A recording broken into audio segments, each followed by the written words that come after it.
सतगुरुदेव की जय। उजल पहिने कापड़ा, पान सुपारी खाए, कबीर गुरु की भक्ति बीन बांधा जमपुर जाए। बहुत उज्जवल चमकीले वस्त्र धारण करते हैं और पान सुपारी का स्वाद लेते हैं, परंतु यह पहनावा प्रदर्शन बिल्कुल ही व्यर्थ है। कबीर जी कहते हैं, सद्गुरु की सेवा भक्ति के बिना विषय वासना के बंधन में बंधकर तुझे यमलोक जाना पड़ेगा। कहत सुनत जग जात है, विषय ने सूझे काल, कहे कबीर सुन प्राण यहाँ साहिब नम संभाल। संसार के अज्ञानी लोग विषय भोग संबंधी बातों को कहते सुनते चले जा रहे हैं, उन्हें अपने सामने मृत्यु नहीं दिखाई पड़ती। कबीर जी कहते हैं, हे प्राणी, तू ध्यान पूर्वक सुन, तू स्वामी का नाम सुमिरन कर, इसी से तेरा कल्याण होगा। साहिब जी अपनी साखी में बताते हैं, हस्ती चढ़िए ज्ञान का सहज दुलिटा डार, श्वान रूप संसार है फूकंदे संसार। अपने सहज स्वरूप की स्थिति का कालीन डालकर ज्ञान के हाथी पर सवार होकर विचरण करो। इसकी चिंता न करो कि कौन क्या कहता है। यह संसार तो अज्ञानी कुत्ते के समान है, जिसकी भौंकने की आदत होती है, परंतु हाथी अपने मस्त चाल से चलता जाता है और कुत्ता आखिरकार भौंक भौंक कर शांत हो जाता है। इसी प्रकार संसार के लोग भी थक हार कर चुप हो जाते हैं। काम क्रोध तृष्णा तजे, तजे मान अपमान, सद्गुरु दया जाहीं पर जम सिर मर्दे मान।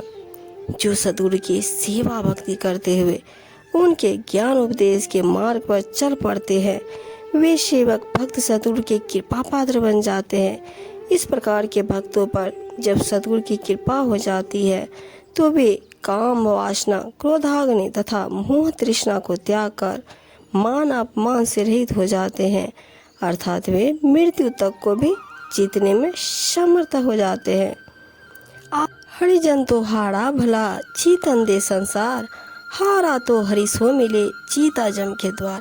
संसार के लोग जिस जीत को जीत और हार को हार समझते हैं, परमात्मा के प्रेमी संत जन उनसे भिन्न है। अच्छाई के मार्ग पर चलने को संसार जिसे हार मान रहा है, वह हार उस बुराई से बहुत अच्छी है जिसे संसार जीत समझ रहा है। संतों की यह हार उनकी विनम्र साधना है, जो उन्हें आत्मदर्शन करा देगी और अज्ञानी जनों की जीत उन्हें मौत प्रदान करेगी। कै खाना कै सोबना और न कोई चीत, सद्गुरु शब्द विसार या आदि अंत का मेत। कबीर साहब जी कहते हैं, सारा जीवन खाने में या सोने में व्यतीत कर दिया, इसके अतिरिक्त कोई अन्य ध्यान चर्चा नहीं हुई। सद्गुरु स्वामी के ज्ञान उपदेश को भी भुला दिया, जो आदि से अंत तक का सच्चा साथी है। अर्थात इस जग के माया मोह में फंसकर सारा जीवन यूं ही बिता दिया। यह अवसर चेत्यो नहीं, पशु जो पाली दे, राम नाम जान्यो नहीं, अंत पड़े मुखे। यह सुनहरा अवसर था, पर तू नहीं समझा अथवा होश में नहीं आया। पशु के समान इस शरीर को खा पी कर पालता रहा, इस मोह में पड़ा रहा जो अविनाशी खटखटवासी राम है। उनके नाम ज्ञान के महत्व को तूने नहीं जाना, ऐसे में तेरे मुख में नरक का गंदा पड़ेगा, अर्थात तुझे अनेक दुख द्वंद्वों में फंसना पड़ेगा। ऊंचा दी से दोहरा मांडे चीती पोल, एक गुरु के नाम बिना जब मारेंगे रोल। कबीर साहब जी कहते हैं, बहुत ऊंची महल अटारी दिखाई पड़ती है, रंग रोगन से लिपि पुती तथा सुंदर चित्रों से चित्रित, लेकिन सब कुछ होने पर भी एक अभाव है, केवल एक सद्गुरु के नाम ज्ञान के बिना सब व्यर्थ है।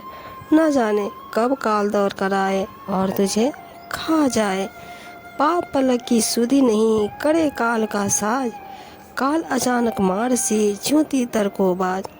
समय के एक पल के चौथाई भाग का भी कुछ पता नहीं है, और तू कल के लिए साज श्रृंगार करता है।